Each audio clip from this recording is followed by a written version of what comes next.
So I made my first app, and it was called Live Booth. And all it was you could swipe through images and then share them on Facebook and Twitter, and it would log you out automatically for the next person. And I started marketing this app as an add-on for existing photo booths. So if you had a traditional photo booth and your computer was sending prints to a printer, you could also add this kiosk, and it would sync photos to it, and people could share them on Facebook and Twitter. And then from that, I had the idea for Simple Booth just as a way to take advantage of the entire iPad, the camera, the touchscreen, the wireless abilities, and to really compact the entire photo booth from this big box into something that was just like right in front of you, and it did everything for you. And the name Simple Booth is the literal interpretation of that. My first idea was that I was going to do this as an add-on to my videography business because I was doing weddings and I had corporate small business clients and they had events, and I was like, okay, I can sell this as a service to them because I have a service business now that I started that's making money, and there were maybe 8 of us on the team. I realized that there was a bigger opportunity now that I had started on an app to be more scalable because I was starting to experience the difficulty of scaling a service business. So that's when I decided to make it an app that I would release on the App Store and brand it as Live Booth as an add-on for existing photo booths. And I remember the first night that the app went live when I finished it, and actually my designer who I had working with me for video production, he learned how to design an app at the same time that I learned how to code it.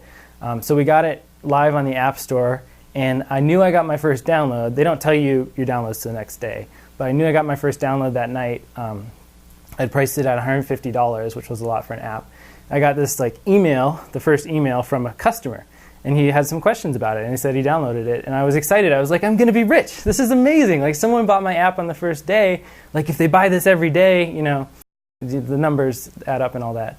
And then, so I was super stoked, and then no one else downloaded it for another month.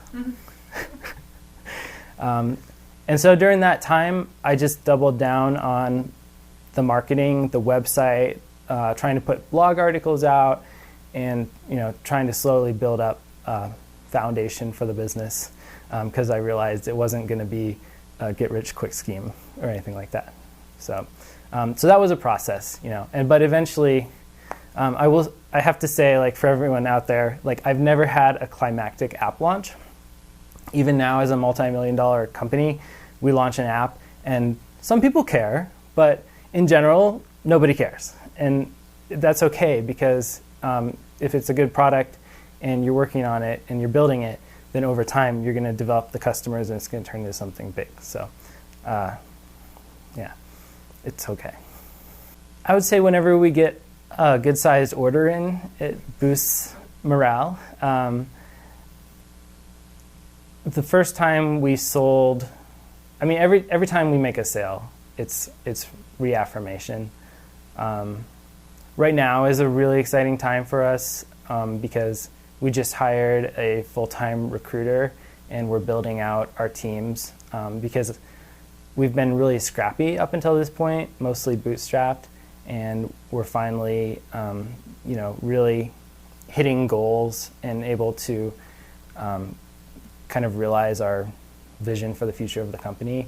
And also we just got our first major press hit, which was we're number 414 in the Inc. 500, and they released a print article for September and a web article on us. So that was a huge affirmation for us as well.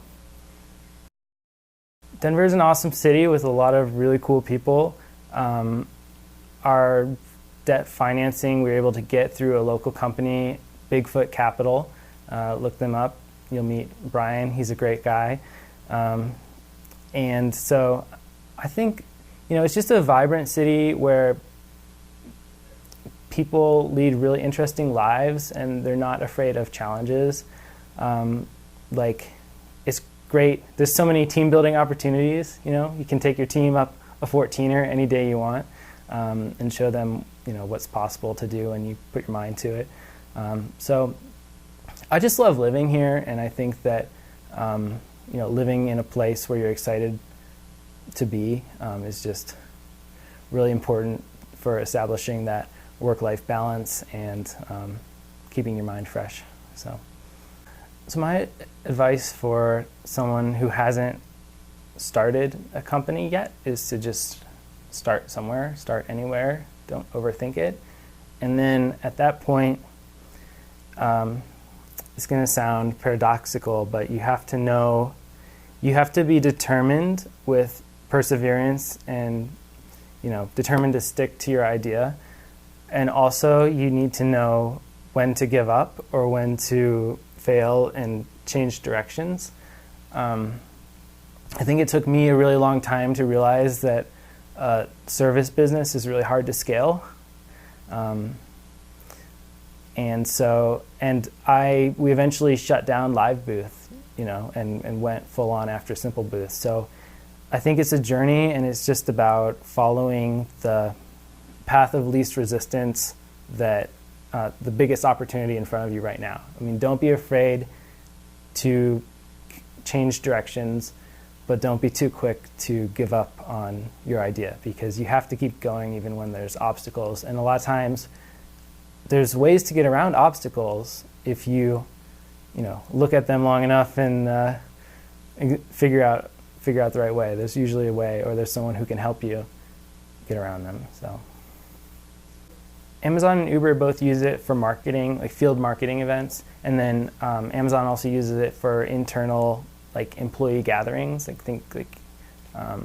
a company is getting all their employees together for a conference or for a holiday party, a lot of times we actually have quite a few customers where it makes sense to just have one in the HR department for all those things, and when they're not using it at events, they put it in the lobby, guest check-in, that sort of thing. There's tons of applications for taking photos. People will buy it to rent it out for weddings. A lot of agencies will buy it for field marketing, experiential marketing. They'll use it with a client for a campaign and take it all around to different cities. And then we have a lot of different applications for locations. So you think about anywhere people go where they want to capture the moment. Museums and libraries, orthodontists. People come in, the orthodontist, smiles sell, right? So orthodontists and dentists, it's like the modern adaptation of the old photo Polaroid wall. That's Simple Booth now. So there's a ton of applications, and there's a lot of versatility to the product. So whoever you are as a customer, you can adapt all the branding and do overlays on the photos, and now the new digital props. You can create your own digital props for people to use that could be reflect your brand or your event theme in some way. And then, of course, people are always getting married, right? And it's great to have a photo booth at your wedding, so there's always that.